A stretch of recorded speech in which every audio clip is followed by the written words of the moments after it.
సరే, నా పేరు ప్రజాపతి. ప్రజాపతి పట్రియాటిక్ ట్రస్ట్ తరపు నుంచి మేము ఫైట్ చేస్తున్నాం సార్.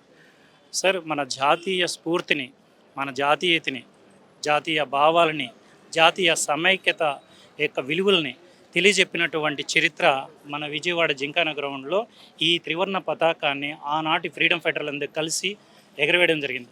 అటువంటి ఉన్నతమైనటువంటి ప్లేస్లో ఈ రోజున ప్రైమ్ మినిస్టరు, రాష్ట్రపతి, గవర్నర్లు, చీఫ్ మినిస్టర్లు ఫ్లాగ్ ఎగరేయాల్సినటువంటి పరిస్థితి ఉంది అఫీషియల్గా. కానీ ఇప్పటి వరకు కేంద్ర రాష్ట్ర ప్రభుత్వాలు ఆ గ్రౌండ్నే పట్టించుకోలేదు, ఆ చరిత్రని పట్టించుకోలేదు. మన తెలుగు నేల నుండి జాతీయ పతాకం, జాతీయ గీతం, జాతీయ ప్రతిజ్ఞ 3 చరిత్రలు మనం తీర్చిదిద్ది ఇవ్వడం జరిగింది. జాతీయ పతాకం మన విజయవాడ ఎన్టీఆర్ జిల్లా విజయవాడ జింకానా గ్రౌండ్ నుంచి ఇస్తే, జాతీయ గీతం మదనపల్లి బీటీ కాలేజీ నుంచి ఇచ్చాం.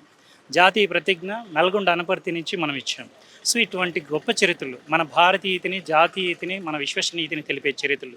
ఈరోజు కేంద్ర రాష్ట్ర ప్రభుత్వాలని పరిపాలిస్తున్నటువంటి నాయకులు వాళ్ళ భారతీయత, జాతీయత, విశ్వసనీయత పట్ల వాళ్ళకి ఏమాత్రం గౌరవం ఉంటే ఈ యొక్క జాతీయ చరిత్రల పట్ల గౌరవం పెంచే విధంగా ఆనాడు ఫ్రీడమ్ ఫైటర్లందరూ ఎగరేసి స్ఫూర్తిని నింపి ఆ స్ఫూర్తితో స్వతంత్రం తెచ్చి పెట్టినటువంటి విజయవాడ జింకానా గ్రౌండ్లో ఈ త్రివర్ణ పతాకం అఫీషియల్గా మన చీఫ్ మినిస్టర్ గారు, నారా చంద్రబాబు నాయుడు గారు ఎగరేసి ఈ స్ఫూర్తి చరిత్రని ప్రపంచ అంచుల వరకు తెలిసేలాగా ఒక ప్రయత్నం చేసి తెలుగువాడి చరిత్రకు మరింత వన్నీ తీసుకురావాలని మేము రిక్వెస్ట్ చేయడానికి వచ్చాం.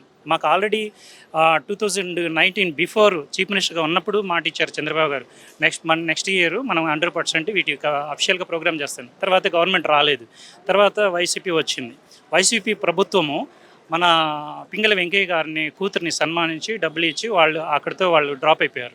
సో ఆ ప్రతిపక్షంలో ఉన్నటువంటి చంద్రబాబు నాయుడు గారు తప్పకుండా మన గవర్నమెంట్ వస్తే అఫీషియల్గా ప్రోగ్రామ్ చేస్తానని మాట ఇచ్చారు. కానీ ఇప్పుడేమో చంద్రబాబు గారిని మీట్ అవ్వడానికి ట్రై చేస్తే చాలా బిజీగా ఉన్నారు.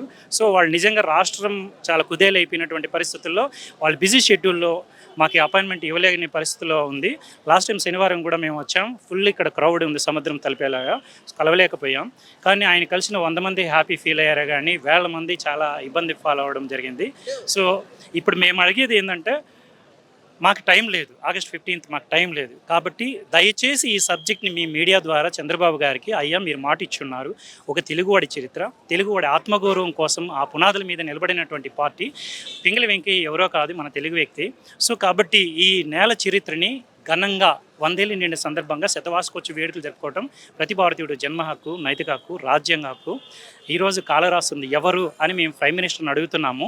ఈరోజు వాళ్ళ కూటమిలో అడుగుపెట్టి కూడా ఈరోజు మన తెలుగు చరిత్రలని కాలరాస్తుంటే మీరు కూడా సపోర్ట్ చేయడం కరెక్ట్ కాదు.